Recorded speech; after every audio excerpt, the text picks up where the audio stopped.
አሜሪካና እስራኤል በኢራን ላይ በጣምራ የከፈቱት ጦርነት መልኩ እየቀያየረ ነው የመጣ ያለው። የጦርነቱ ኢንድ ጌም ምንድነው ተብሎ ሲነሳ አንዳንዴ ኢራንን ኒውክሌር ፍሪ ማድረግ የሚሳኤል አቅሟን ማዳከም የሚሉ ነጥቦች ይነሳሉ። ግን በሂደት ያየናቸው ያሉ ሐቆች ደግሞ እንደዛ እንዳልሆነ የጦርነቱ ዓላማ ግልጽ እያደረጉልን ይገኛሉ። በአሁኑ ሰዓት እየወጡ ያሉ መረጃዎች እንደሚያሳዩን ከሆነ እስራኤል የሊባኖስን ሉዓላዊነት በመጋፋት የሊታኒ ወንዝ አዲሱ የእስራኤል የደህንነት ወሰን መሆን አለበት የሚሉ ጅምሮች እየታዩ መሆኑና ግጭቱም የኢራንን አቅም ከማዳከም የሂዝቦላን ጥቃት ከመከላከል ወደ አደገኛ የግዛት ማስፋፋት ሂደት ተቀይሯል የሚሉ መረጃዎች እንዲወጡ አድርጓል። በእስራኤልና አሜሪካ ጥምረት በኢራን ላይ የሲቪል ኃይል ማመንጫዎችም በተለይ በሆሮም ሻህር የነዳጅ ጣቢያዎች ወይም ማጣሪያዎች ላይ የተሰነዘረው ጥቃት ደግሞ ጦርነቱ ከወታደራዊ ግብ ወጥቶ አሁን ሁለንተናዊ የጥፋት ጦርነት ወደ መሆን ስለመሸጋገሩ እያረጋገጡ ነው የሚገኙት። ይህ ጥቃት ልብ በሉ ትራምፕ በኢራን የኢነርጂ ኢንፍራስትራክቸር ላይ ለተከታታይ 5 ቀናት ጥቃት አይኖርም ባሉ ማግስት ነው። ድርድር ያደረግን ነው፣ ንግግር ያደረግን ነው ባሉ ማግስት ነው ይህ ጥቃት የተፈጸመው። ይህ ጥቃት ሚሳኤሎችን የማክሸፍ ወይ ኢራንን ከኒውክሌር ነፃ የማድረግ ጉዳይ ብቻ አይደለም። ይህ ጥቃት የ85 ሚሊዮን ህዝብ የዕለት ተዕለት ኑሮ ሽባ በማድረግ ኢራን ወደማይቀለበስ የፖለቲካና የኢኮኖሚ ውድቀት ለመክተት የታቀደ ስልታዊ እርምጃ ስለመሆኑ የሚያጠራጥር አይደለም። የዚህ አስደንጋጭ ክስተት ማዕበል ደግሞ በኢራን ድንበር ብቻ ያቆመ አይደለም። እስካሁን በሽምግልናና በዲፕሎማሲ የምትታወቀው የተባበሩት አረብ ኤምሬትስ በድንገት የሰላም ጥሪዋን በማቆም ወደ ጦርነት ዝግጁነት እየተሸጋገረች መሆኗን ማወጇ የቀጠናውን የኃይል ሚዛን የሚገለባብጥ አስደንጋጭ ክስተት ሆኖ ብቅ ብሏል። አቡዳቢ ወታደራዊ አስተላልፏን ከእስራኤልና ከአሜሪካ ጋር በማጣበቅ በባህረ ሰላጤው ሀገራት ዘንድ የዲፕሎማሲው ዘመን ማክተሙና የቀጥታ ወታደራዊ ፍጥጫ ወይም ግጭት ወቅት መጀመሩን የሚያሳይ ግልጽ ምልክት እያየን እንገኛለን። ታዲያ በዚህ ልዩ ጥንቅራችን ውስጥ ይህ ታይቶ የማይታወቀው የኤስካሌሽን ወይም መባባስ ለምን ዓለም አቀፍ የዲፕሎማሲ ጥረቶችን ዋጋ አልባ ያደረጋቸው እንደሚገኝ በጥልቀት እንመረምራለን። የእስራኤል ፖለቲካ መሪዎች አሜሪካ ድጋፏን ብታቆም እንኳን ጦርነቱን ለመቀጠል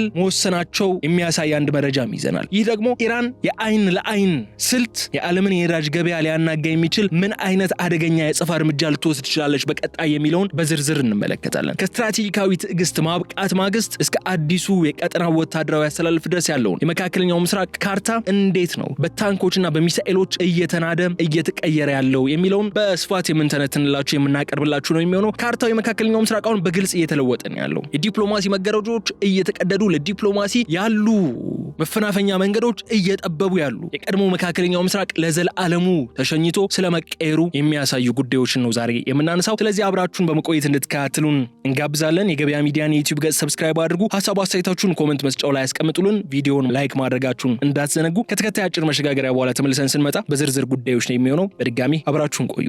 ታላቅ ቅናሽ ከሰመር ሪል ስቴት ለመኖሪያ ምቹ በሆነውና እንግሊዝ ኤምባሲ አጠገብ በሚገኘው ሳይታችን በብር ገዝተው በዶላር የሚያከራዩአቸው ቢፈልጉ የሚኖሩባቸው ቅንጡ ቤቶችን በ35 በመቶ ልዩ ቅናሽ ይዘንሎት ቀርበናል። ከየካ ተራራ እስከ አዲሱ ቤተ መንግስት ውብ እይታ በሚሰጠው ሳይታችን በ10 በመቶ ቅድመ ክፍያ 50 በመቶ የባንክ ብድር የተመቻቸላቸው በ2 ዓመት ከ3 ወር የሚረከቧቸው ቤቶችን በእጁ ያስገቡ።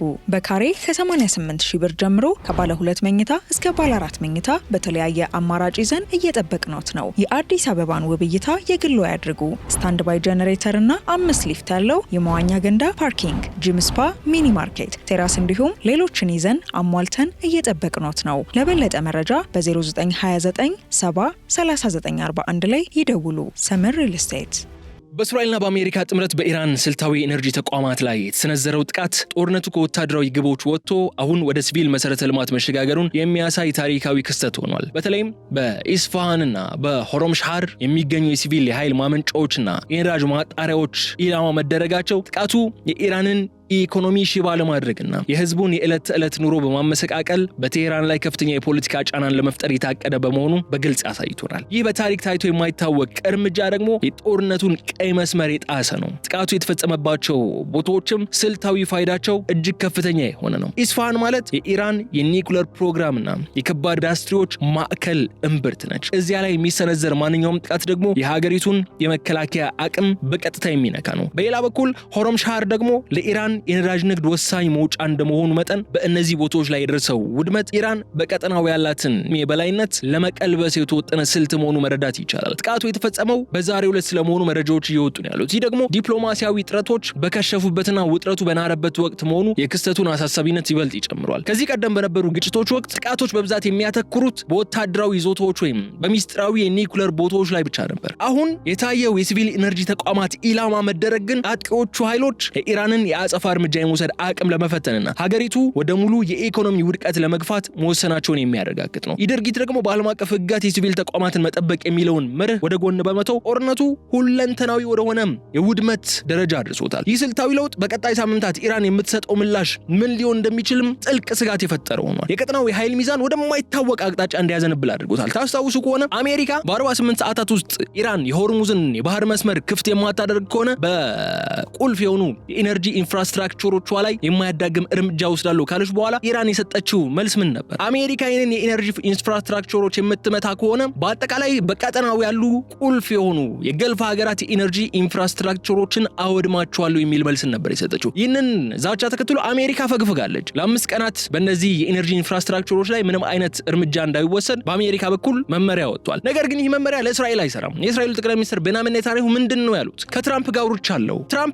ዓላማችንን በጦር መሳሪያ ሳይሆን በንግግር ማሳካት እንችላለን የሚል ሐሳብ አላቸው። ሐሳባቸውን ደግፋለሁ። እነሱ እሱን ያስኪዱ። እነሱ ድርድርን አካሂደው ስምምነት ላይ እስኪደርሱ ግን እኛ ዩኒላተራሊ ወይም በብቸኝነት ጦርነቱን እንቀጥላለን፣ ኢራንን መደብደባችን እንቀጥላለን ያሉት። ያ ባሉ ማግስት ደግሞ ምንድነው ያደረጉት? ያ ትራምፕ አትንኩ ያሏቸውን ነው ያነኩት። ያ ትራምፕ እንዳትመቱ ያሏቸውን ነው የመቱት። ስለዚህ እስራኤል ይህንን ጦርነት በምንም መለኪያ በምንም መልኩ በሰላማዊ መንገድ እንዲቋጭ ፍላጎት የላትም። እስራኤል ኢንድ ጌም ፈንክሽናል የሆነች ኢራን ማጥፋት እንደሆነውን ግልጽ ሆኗል። እስራኤል አሁን እየሰራች ያለችው ያ ከዚህ ቀደም ያነሳ ነው ግሬተር እስራኤል ፕሮጀክት የሚባለው አለ አይደለ? እሱን ለማስፈጸም ነው እየተንቀሳቀሰች ያለችው እስራኤል። በሊባኖስ ላይ አሁን ድንበራችን እዚህ ላይ ነው መሆን ያለበት የሚል ሐሳብ እያነሱ ነው ያሉት። ባፈር ዞን ለመፍጠር እየተንቀሳቀሱ ነው ያሉት። ኢንድ ጌሙ አሁን ቢዮንድ ኢራን ነው። ኢራን የኒውክሌር ባለቤት እንዳትሆን፣ ኢራን እስራኤልን የሚያጠቃ አሜሪካን የሚያሰጋ ሚሳኤል እንዳትይዝ ብቻ አይደለም እየተጣረ ያለው። እስራኤል በዚህ አጋጣሚ የገልፉ አረብ ሀገራት እንዲዳከሙ በሌላ በኩል ደግሞ ግዛቷን ለማስፋፋት ነው እየጣረች እየተንቀሳቀሰች ያለችው። ይህ በእንዲህ እንዳለ ታዲያ የመካከለኛው ምስራቅ የጂኦፖለቲካዊ ገጽታ በከፍተኛ ፍጥነት እየተቀያየረ ባለበት በዚህ ወቅት ጉዳዩ ላይ የተባበሩት አረብ ኤምሬትስ የወሰደችው አዲስ ወታደራዊ አቋም ደግሞ የቀጠናውን ስጋት ወደ ላቀ ደረጃ እንዲደርስ አድርጎታል። እስከ ቅርብ ጊዜ ድረስ አቡዳቢ በቀጠናው የሚከሰቱ ግጭቶችን በዲፕሎማሲያዊ ንግግሮችና በተኩስ አቁም ስምምነቶች ለመፍታት የምታደርገው ጥረት ይታወቅ ነበር። አሁን ግን ሀገሪቱ ሙሉ በሙሉ ወደ የጦርነት ዝግጁነት ወይም ዋር ፉቲንግ መሸጋገሯን ያረጋግጣሉ። ይህ ሽግግር ኤምሬትስ ለዓመታት የገነባችውን የሽምግልና ሚና ወደ ጎን የተወነው ከኢራን የሚመጣውን ስጋት ለመመከት ወደ ቀጥተኛ ወታደራዊ እርምጃ እያዘነበለች መሆኑንም የሚያሳይ ግልጽ ምልክት ሆኖ ተወስዷል። ይህ የኤምሬትስ ስትራቴጂካዊ ለውጥ የመጣው ደግሞ በቀጠናው ያለው ትኩረት ከተኩስ አቁም ድርድር አልፎ ወደ ሰፊ ቀጠናዊ ግጭት እየዞረ መሆኑን የሚያሳይ ነው። ኤምሬትስ ከዚህ ቀደም ከኢራን ጋር የነበራትን የንግድና የዲፕሎማሲ ግንኙነት ሚዛኑን ለመጠበቅ ስትጥር ነበር። አሁን ግን የባህረ ሰላጤው ደህንነት ከአንድ ወገን ድርድር ባለፈ ጥብቅ ወታደራዊ አሰላለፍን እንደሚጠይቅ የተረዳች ትመስላለች ይላል ይህ ሚድል ኢስት ሞኒተር ይዞት የወጣው ዘገባ። ይህ ውሳኔ በተለይ ከእስራኤልና ከአሜሪካ ጋር ያላትን ወታደራዊ ትብብር ይበልጥ የሚያጠናክርም ሆኗል። የባህረ ሰላጤው ሀገራት ከኢራን የሚሰነዘርባቸውን ተጽዕኖ ለመቋቋም ያላቸው ቆራጥነትም የሚያሳይ ነው። ኤምሬትስ ወደ ጦር ግንባር መሳቧ የቀጠናውን የኃይል ሚዛን የሚቀይር ብቻ ግን አይደለም፣ ሌሎች የጎረቤት ሀገራትም ተመሳይ ወታደራዊ አቋም እንዲይዙ ግፊት የሚያሳድር ክስተትም ነው ይህ የኤምሬትስ ክስተት። ኤምሬትስ ወደዚህ የጦርነት ዝግጁነት የገባችው የኢራን ወታደራዊ እንቅስቃሴና በቀጠናው ያሉ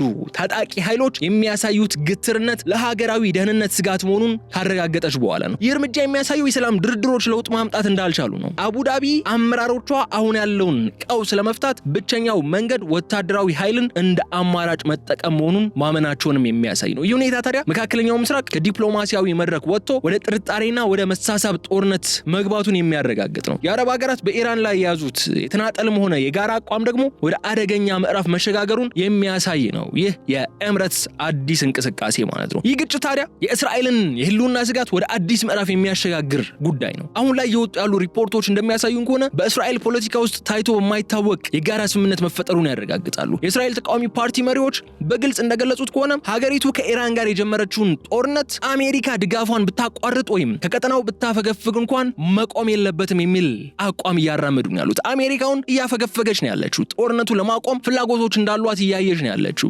ካፈርኩ አይመልሰኝ የሚባል አይነት አካሄድ አለ። እሱ ሆኖባት ነው ራሷ ጀምራው ራሷ የገባችበት ጦርነት አሁን በምን መልኩ ማቆም ይችላል የሚለው ነገር አሳሳቢና መልስ የሌለው ጥያቄ ስለሆነባት እንጂ አሜሪካ ከጦርነቱ መውጣት ስለመፈለጓ እንቅስቃሴዎቿ ያሳያሉ። የእስራኤል ሰዎች ግን አሜሪካ ብትወጣም ብቻችን መቀጠል አለብን፣ ይህ ጦርነት መቆም የለበትም የሚል አቋም ይዟል። ይህ አቋም የሚያሳየን ደግሞ እስራኤል ከዋሽንግተን ጋር ያላትን ስትራቴጂካዊ ጥምረት ወሳኝ ቢሆንም እንኳ የሀገሪቱ ደህንነት ግን በማንኛውም የውጭ ኃይል ውሳኔ ላይ እንደማይመሰረትና ለብቻዋ ለመቆም ስለመወሰኗን ነው የሚያሳየው።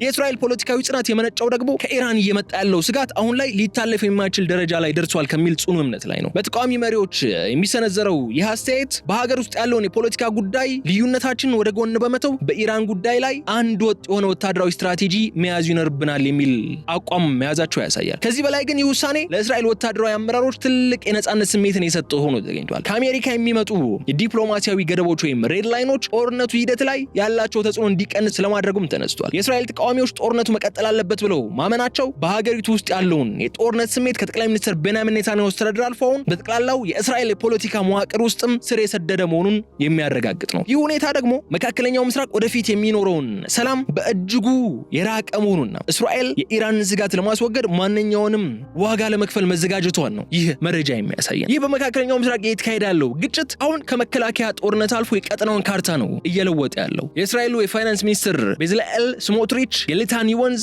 የእስራኤል አዲሱ የሊባኖስ ድንበር መሆን አለበት በማለት የሰጡት መግለጫ ጦርነቱ የግዛት ይገባኛል መልክ እንዲይዝ አድርጎታል። ይህ አስተያየት የመጣው ደግሞ እስራኤል በሰሜናዊ ድንበሯ ላይ ከሂዝቦላ የሚሰነዘርባትን ስጋት በዘላቂነት ለመፍታት ብላ የጀመረችውን ግራውንድ ኦፌንሲቭ ተከትሎ ነው። የሊታኒ ወንዝ እንደ አዲሱ የደህንነት ወሰን መቁጠር ማለት ደግሞ የሊባኖሱን ሉዓላዊነት በቀጥታ የሚጋፋና ጦርነቱን ወደ ከፋ የግዛት ሽሚያ የሚቀይር እርምጃ ነው። ይህ የድንበር ለውጥ ጥያቄ በወታደራዊ ስትራቴጂ ደረጃ ብቻ ሳይሆን በርዕዮተ ዓለም ወይም በፖለቲካዊ ደረጃም ትልቅ አንድምታ ያለው ነው። የሊታኒ ወንዝ ከእስራኤል ድንበር በግምት 30 ኪሎ ሜትሮች ርቆ በሊባኖስ ምድር ውስጥ ነው የሚገኘው። ይህንን አካባቢ በቁጥጥር ስር መዋል ማለት ደግሞ ሂዝቦላ ወደ እስራኤል ድንበር ቀርቦ ጥቃት እንዳይሰነዝር የሚያግድ ባፈር ዞን ወይም የደህንነት ቀጠና መፍጠር ማለት ነው ለእስራኤላውያን። ሆኖም ግን ይህንን ወንዝ እንደ አዲስ ድንበር መጥቀስ ማለት እስራኤል ከጥበቃ ባለፈ በሊባኖስ ግዛት ላይ ያላትን የረጅም ጊዜ ፍላጎት የሚያንጸባርቅ የግዛት መስፋፋት መንፈስ ያለው ነው። ለሊባኖስ መንግስትና ለአረብ ሀገራት ደግሞ ይህ ከፍተኛ ቁጣን የሚቀሰቅስ ነው የሚሆነው። ይህ አቋም ግጭቱን ራስን ከመከላከል ጥቃትን ከመመከት ውጪ የሀገራትን ግዛታዊ አንድነት ጥያቄ ውስጥ ማስገባትና የወረራ እንቅስቃሴ ስለመሆኑ ግልጽ ይሆናል። ይህ ስልታዊ ለውጥ በቀጠናው ያለውን ውጥረት ይበልጥ የሚያባብሰው ነው። የሊታኒ ወንዝ ጥያቄ በዓለም አቀፉ ማህበረሰብ ዘንድ ተቀባይነት የማግኘት እድሉ በጣም ዝቅተኛ ነው። ሆኖም ግን በእስራኤል መንግስት ውስጥ ያሉ ከፍተኛ ባለስልጣናት ይህንን ሐሳብ በይፋ እያራመዱት ነው ያሉት። ሀገሪቱ ለወደፊት ሰላም በምታደርገው ድርድር ላይ የምታቀርበው ቅድመ ሁኔታም ፍንጭ የሚሰጥ ነው። የሊታኒ ወንዝ እንደ አዲስ የድንበር መስመር መወሰድ ጦርነቱ በሊባኖስ ደቡባዊ ክፍል ላይ የሚኖረውን ውድመት ከማራዘሙም በላይ የቀጠናውን የፖለቲካ ካርታም በኃይል የመቀየር ሙከራ ተደርጎ ሊወሰድ የሚገባ የወረራ ስልት ነው። ይህ ሁኔታ በመካከለኛው ምስራቅ ወደፊት የሚኖረው የድንበር አከላለል ሁኔታም በዲፕሎማሲ ሳይሆን በታንኮችና በሚሳኤሎች እየተወሰነ መሆኑን የሚያሳይ ነው ይህ መረጃ። ከዚህ ባሻገር በኢራን እምብርት የሚገኙት ኢስፋሃንና ሆሮምሻር የሲቪል የኃይል ማመንጫዎች ላይ የተፈጸሙት ጥቃቶችም ቴሄራን ለዓመታት ስትከተለው የነበረውን ይህ ስትራቴጂክ ፔሸንስ የሚባለውን አካሄድ የሚፈታተኑ ክስተቶች ሆነዋል። ኢራን መሰረተ ልማቶቿ በዚህ መልኩ ሲወድሙባት ማየት በሀገር ውስጥ ያለውን ሁኔታ እንዲባባስ የሚያደርግ ስለሆነ ወታደራዊ ክብሯን ለመጠበቅ ስትል ከባድ የአጸፋ እርምጃ እንድትወስድ ትገደዳለች። እስካሁን ድረስ ኢራን የምትታወቀው እንደ ሂዝቦላና ሁቲ የመሳሰሉ ፕሮክሲ ኃይሎች እነሱን በመጠቀም የምታደርጋቸውን ጥቃቶች አሁን ሙሉ በሙሉ ራሷን ወደ ግጭቱ ገብታ እንድትሳተፍ ገፋፍቷታል። ይህ የኢራን ስትራቴጂ ለውጥ የሚያሳየንም የቴሄራን አመራሮች አሁን ላይ ያለውን ጥቃት እንደ ተራ ወታደራዊ ክስተት ሳይሆን የሀገሪቱን ህልውና አደጋ ላይ የሚጥር ቀይ መስመር አድርገው መውሰዳቸው ነው። የሲቪል ኤነርጂ ተቋማት መመታታቸው የኢራንን የኢኮኖሚ ብቻ ሳይሆን የዜጎቿን የዕለት ተዕለት ኑሮም የሚጎዳ ነው። ይህ በመሆኑ ምክንያት ደግሞ መንግስት የውስጥ ተቃውሞን እንዳይነሳበትና ጠንካራ ወታደራዊ ምላሽ መስጠትም እንዳለበት የክብር ጉዳይ ስለሆነ አይን ለአይን የሚለውን ስትራቴጂ ወይም ስልት እንዲከተል ይገደዳል። ይህ ደግሞ ቀደም ሲል ከነበረው የተመጣጠነ ወይም ፕሮፖርሽናል ሪስፖንስ ወጥቶ የጠላትን አቅም ሊያዳክም የሚችል ጠላትን በክፉ ሊጎዳ የሚችል መጠነ ሰፊ የሚሳኤልና የድሮን ጥቃቶች በቀጥታ ከኢራን ምድር ወደ እስራኤል ሊያመራ ወይም ሊሰነዘር እንደሚችል ይጠበቃል ማለት ነው። ከዚህ በተጨማሪ የኢራን ወታደራዊ አመራሮች ይህንን ጥቃት እንደ አጋጣሚ ነው የሚጠቀሙበት። የኒውክሌር መርሃ ግብራቸውን ይበልጥ ወደ ወታደራዊ ግብ ለማፋጠን ሊጠቀሙበት ይችላሉ የሚል ስጋትም ነው በዓለም አቀፍ ደረጃም በዚህ ሰዓት ነግሶ ያለው ማለት ነው። ኢስፋሃን ለኒውክሌር ቴክኖሎጂ ወሳኝ ስፍራ ነች። እዚያ ላይ የተፈጸመው ጥቃት ደግሞ ኢራን ራሷን ለመከላከል የመጨረሻውን አማራጭ እንድትጠቀም ሊያደርጋት የሚችል ነው። ይህ ሁኔታ መካከለኛው ምስራቅን ወደማይታወቅ የኒውክሌር ፍጥጫ ሊመራ የሚችል ነው። የኢራን ያጸፋ ምላሽ አይነትና መጠን ደግሞ የቀጣዩን የቀጠናውን ጦርነት አቅጣጫ የሚወስን መሆኑ በዝርዝር ያሳየናል ማለት ነው። ይህ የቀጠናው የፖለቲካ ንዝረት በመካከለኛው ምስራቅ ያሉ ሀገራት ለዓመታት ሲከተሉት የነበረውን የመጠባበቅ ፖሊሲ ሙሉ በሙሉ እንዲቀይሩም እያስገድዳቸው ነው ያለው። ቀደም ሲል የነበረው የኃይል ሚዛን በአሜሪካ ጥላ ስር የነበሩ የአረብ ሀገራትና በኢራን መር ጥገኝነት መረብ መካከል የነበረ ቢሆንም አሁን ግን ግጭቱ ወደ መንግስታት ቀጥተኛ ፍጥጫ ነው እያመራ ያለው። የጥምረት ሽግግር ነው እየተፈጠረ ያለው። በተለይ ቅድም ያነሳነው የተባበሩት አረብ ኤምሬትስ መረጃ ጦሩ ዝግጁ እንዲሆን ያዘዘበት ሂደት ሌሎች የባህረ ሰላጤው ሀገራትም ቢሆኑ ከእንግዲህ በገለልተኝነት ወይም በሽምግልና ብቻ መቀጠል እንደማይችሉ የተረዱበት ወቅት ላይ ነው አሁን ላይ የደረሱት። ምንም እንኳን ሆኖ የተለያዩ የባህረ ሰላጤው ሀገራት ኢራንና አሜሪካን ለመሸምገል ለማደራደር ጥረት እያደረጉ ቢሆንም ማለት ነው። ይህ አዲስ ያስተላለፍ ሽግግር የሚመራው ደግሞ በጋራ ስጋት እንጂ በጋራ ፍላጎት አይደለም። በእስራኤልና በአረብ ሀገራት መካከል ያለው ድብቅ የደህንነት ትብብር አሁን ላይ ይፋዊ ወታደራዊ ግንኙነት እየሆነ ነው የመጣው። የኢራን የሚሳኤልና የድሮን አቅም ለሁሉም እኩል ስጋት መሆኑ ደግሞ ይህ እንዲመጣ አድርጓል። የባህረ ሰላጤው ሀገራት የኢራንን የቀጥታ ጥቃት ለመከላከል የእስራኤልን የቴክኖሎጂ የበላይነትና የአሜሪካን ወታደራዊ መዋቅር ይበልጥ መጠቀም ጀምረዋል። ይህ ደግሞ ቀጠናው በሁለት ግልጽ ጎራዎች ማለትም በእስራኤል አረብ ጥምረትና በኢራን ሩሲያ ቻይና ስትራቴጂካዊ ወዳጅነት መካከል ያለውን ክፍተት እያሰፋው ይገኛል። የአሰላለፍ ለውጥ በዓለም አቀፍ የንግድ መስመሮችና በነዳጅ ገበያ ላይም ከፍተኛ ተጽዕኖ ያለው ነው።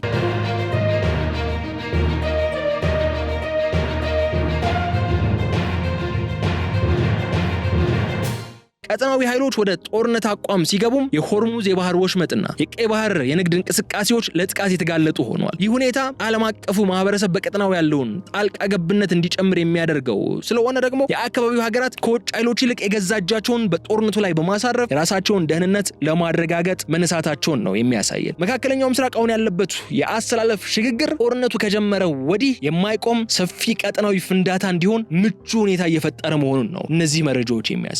ይህ በመካከለኛው ምስራቅ እየታየ ያለው ቀውስ ዓለም አቀፉ ማህበረሰብ ግጭቶችን በውይይት መፍታት አቅሙ በከፍተኛ ሁኔታ መዳከሙን ያረጋገጠ ክስተት ነው። አሜሪካና የአውሮፓ ሀገራት በተደጋጋሚ የተኩስ አቁም ስምምነት እንዲደረግና ውጥረቱ እንዲረግብ ጥሪ ቢያቀርቡም በመሬት ላይ ያለው እውነታ ግን እነዚህ ዲፕሎማሲያዊ ጥረቶች ዋጋ አልባ ያደረጋቸው ስለመሆኑ ነው። የእስራኤል ተቃዋሚዎች ከአሜሪካ ድጋፍ ውጭም ቢሆን ጦርነቱን እንቀጥላለን ሲሉ የሚያሰሙት ድምጽና ኢራን በሉዓላዊነቷ ላይ የተሰነዘረውን ጥቃት ለመመከት የምታደርገው ዝግጅት ቀጠናዊ ኃይሎች ከአሁን በኋላ የውጭ ኃይሎችን ምክር ከመስማት ይልቅ የገዛ ወታደራዊ ስልታቸውን ማስቀደማቸውን የሚያሳየን ነው። ይህ የዲፕሎማሲ ውድቀት የመነጨው ደግሞ በዓለም አቀፍ ተቋማትና በሀያላን ሀገራት መካከል ባለው የፖለቲካ ክፍፍል ምክንያት ነው። የተባበሩት መንግስታት ድርጅት የጸጥታው ምክር ቤት በኢራንና በእስራኤል ጉዳይ ላይ አንድ ወጥ የሆነ ውሳኔ ማሳለፍ ባለመቻሉ ግጭቱ በህግ ማዕቀፍ ውስጥ እንዳይገደብ አድርጎታል። ይህም በቀጠናው ያሉ ሀገራት የነፍስ ወከፍ የመከላከል እርምጃ እንዲወስዱና የራሳቸውን ደህንነት በራሳቸው ኃይል እንዲያረጋግጡ እየገፋቸው ነው ያለው። የዲፕሎማሲው መድረክ በጦር ሜዳ ድል የተተካ መምጣቱ ደግሞ ቀደም ሲል የነበሩ ዓለም አቀፍ ስምምነቶችና የጦርነት ህግጋት ተፈጻሚነታቸው እንዲጠራጠሩ አድርጓቸዋል። ከዚህ በተጨማሪ የታላላቅ ኃይሎች ተጽዕኖ መቀነስ ቀጠናዊ ኃይሎች ይበልጥ ደፋር እርምጃዎችን እንዲወስዱ በር ከፍቶላቸዋል። ለምሳሌ የሊታኒ ወንዝ እንደ አዲስ ድንበር የመጠቀስ ፍላጎት ወይም በኢራን የሲቪል ኢነርጂ ተቋማት ላይ ጥቃት መሰንዘር ከዚህ ቀደም በአሜሪካ ወይም በሌሎች ኃይሎች ጫና ሊቆም የሚችሉ ድርጊቶች ነበሩ። አሁን ግን ዋሽንግተንም ሆነች ብራስለስ በቀጠናው ላይ ያላቸውን የበላይነት እየላላ መጥቷል። ጦርነቱ ወደማይታወቅና ወደማይገመት አቅጣጫ እንዲያመራ ምክንያት ሆኗል። ይህ የዲፕሎማሲ ክፍተት መፈጠሩ መካከለኛው ምስራቅን ወደ የኃይል ፖለቲካ ወይም ፓወር ፖለቲክስ ሙሉ በሙሉ እየተገፋ እንዲሄድ አድርጎታል። ውጤቱ ደግሞ ለዓለም አስጊ ነገር ይዞ እንደሚመጣ የሚያጠራጥር ጉዳይ አይደለም። በዚህም ብሎ በዛ ግን ይህ አሁን በመካከለኛው ምስራቅ እየታየ ያለው የለውጥ ማዕበል ወሳኝ የታሪክ ምዕራፍ ሆኖ ይመዘገባል። በኢራን የሲቪል ኢነርጂ መሰረተ ልማቶች ላይ የተሰነዘረው ጥቃት፣ የተባበሩት አረብ ኤምሬትስ ወደ ጦርነት ዝግጁነት መሸጋገሯና የእስራኤል የሊታኒ ወንዝ እንደ አዲስ ድንበር የመከለል ፍላጎት ተደምረው ቀጠናውን ወደማይታወቅ የጨለማ ጉዞ እየገፉት ነው ያሉት። ወደፊት የሚኖሩ ሁኔታዎች ይህ ግጭት በቁጥጥር ስር ውሎ ወደ ሰላም ድርድር ይመለሳል ወይስ መላውን ዓለም ወደሚያናውጥ መጠነ ሰፊ ጦርነት ይሸጋገራል የሚለውን ነገር ግን በቀጣይ ቀናት የሚኖሩት ሁኔታዎች ይወስኑታል። አሁን ካለው ሁኔታ በመነሳት ግን ወደፊት የሚጠበቀው የመጀመሪያው እውነታ የኢራን የአጸፋ እርምጃ አይነት ነው። ቴህራን በኢስፋሃንና በሆርሙዝ ሻህር የደረሰባትን ውድመት ዝም ብላ እንደማትመለከተው ግልጽ ነው። የምትወስደው እርምጃ ግን በቀጥታ በእስራኤል የኢነርጂ ተቋማት ላይ ያነጣጠረ ሊሆን ይችላል ተብሎ ይሰጋል። ለምን ከተባለ ያው የገልፍ ሀገራትን ታርጌት ታደርጋለች ተብሎ አይጠበቅም። ኢራን ለምን ያው አሜሪካ ለ5 ቀናት ሆልድ ኦን እናርገው ለ5 ቀናት የኢነርጂ መሰረተ ልማትን አንመታም የሚል ውሳኔ ቀድማ ማስተላለፏ እስራኤል በብቸኝነት ወይም ዩኒላተራሊ ነው ይህንን ጥቃት የወሰደችው ተብሎ ስለሚታመን ኢራን አሁን በቀጣይ የእስራኤል የኢነርጂ ኢንፍራስትራክቸር ነው ኢላማ ታደርጋለች ተብሎ የሚጠበቀው። ይህ ደግሞ የአይን ለአይን ወይም አይ ፎር አን አይ የሚባለውን ስልት የሚከተል አጸፋ ይሆናል። የነዳጅ ገበያውን ደግሞ በእጅጉ ሊያናጋው ይችላል። ግሽበቱ ወደማይቀመስ ደረጃ ሊደርስ ይችላል። በሌላ በኩል የእስራኤል በሊባኖስ ድንበር ላይ የምታሳየው የግዛት ማስፋፋት ፍላጎት ሂዝቦላህና ሌሎች የቀጠናው ታጣቂዎች ወደ ከፋ የሽምቅ ውጊያ በመግፋት ቀጠናውን የረጅም ጊዜ የደም መፋሰስ መሬት ሊያደርጉት ይችላሉ። ከዚህ ውጭ ግን የመካከለኛው ምስራቅ ዕጣ ፈንታ አሁን ካለው የዲፕሎማሲ ውድቀት ወጥቶ አዲስ የቀጠናዊ ደህንነት ማዕቀፍ ካልተገኘለት እጅግ አስቸጋሪ ነው የሆነው። ይህ ማዕቀፍ ከመፈጠሩ በፊት ግን ሀያላን ሀገራትና የቀጠናው መንግስታት ከፍተኛ ወታደራዊ ዋጋ ሊከፍሉ እንደሚችሉ መሬት ላይ ያሉት እውነታዎች ያሳዩናል። የተባበሩት አረብ ኤምሬትስና መሰል ሀገራት ወደ ጦርነት ጎራ መሳባቸው ወደፊት ለሚመጣው ማንኛውም ሰላም ዋስትና የሚሆነው ወታደራዊ የበላይነት ብቻ መሆኑን ያረጋገጡ ይመስላሉ። መካከለኛው ምስራቅ አሁን ያለው ሁኔታ የሚያሳየን ሰላም በንግግር ሳይሆን በኃይል ሚዛን የሚወሰንበት አደገኛ ምዕራፍ ላይ መድረሱን ነው። ይህም ብለን ታዲያ የዕለቱን ልዩ ጥንቅራችንን ለመቋጨት እንገደዳለን። በቀጣይ በሌላ ጉዳይ መልሰን እስክንገናኝ ድረስ መልካሙን ሁሉ እንመኝላችኋለን። እናንተ ግን ምን ታስባላችሁ? የመካከለኛው ምስራቅ ጉዳይ ምንድነው መፍትሄው? ወደ ድቅድቅ ጨለማ እየተጓዘ ነው እየተባለ ነው ያለው። ምንድነው መጨረሻው? የዚህ ጦርነት መጨረሻስ ምንድነው ብላችሁ ታስባላችሁ የሚለውን ሐሳብ አስተያየታችሁን ኮሜንት መስጫው ላይ እንድታስቀምጡልን እጋብዛለሁ። በቀጣይ በሌላ ጉዳይ መልሰን እስክንገናኝ ድረስ መልካሙን ሁሉ ለእናንተ እመኛለሁ። የገበያ ሚዲያ ዩቲዩብ ገጽ ሰብስክራይብ ማድረጋችሁ እንዳትዘነጉ። ቪዲዮውን ላይክ አድርጉ። ሐሳብ አስተያየታችሁን ኮሜንት መስጫው ላይ አስቀምጡልኝ። ሰላም። ታላቅ ቅናሽ ከሰመር ሪል ስቴት ለመኖሪያ ምቹ በሆነውና እንግሊዝ ኤምባሲ አጠገብ በሚገኘው ሳይታችን በብር ገዝተው በዶላር የሚያከራዩአቸው ቢፈልጉ የሚኖሩባቸው ቅንጡ ቤቶችን በ35 በመቶ ልዩ ቅናሽ ይዘንሎት ቀርበናል። ከየካ ተራራ እስከ አዲሱ ቤተ መንግስት ውብ እይታ በሚሰጠው ሳይታችን በ10 በመቶ ቅድመ ክፍያ 50 በመቶ የባንክ ብድር የተመቻቸላቸው በ2 ዓመት ከ3 ወር የሚረከቧቸው ቤቶችን በእጁ ያስገቡ። በካሬ ከ88 ሺህ ብር ጀምሮ ከባለ 2 መኝታ እስከ ባለ 4 መኝታ በተለያየ አማራጭ ይዘን እየጠበቅኖት ነው። የአዲስ አበባን ውብ እይታ የግሎ ያድርጉ። ስታንድ ባይ ጀነሬተር እና 5 ሊፍት ያለው የመዋኛ ገንዳ፣ ፓርኪንግ፣ ጂም፣ ስፓ፣ ሚኒ ማርኬት፣ ቴራስ እንዲሁም ሌሎችን ይዘን አሟልተን እየጠበቅኖት ነው። ለበለጠ መረጃ በ0929 70 3941 ላይ ይደውሉ። ሰመር ሪል ስቴት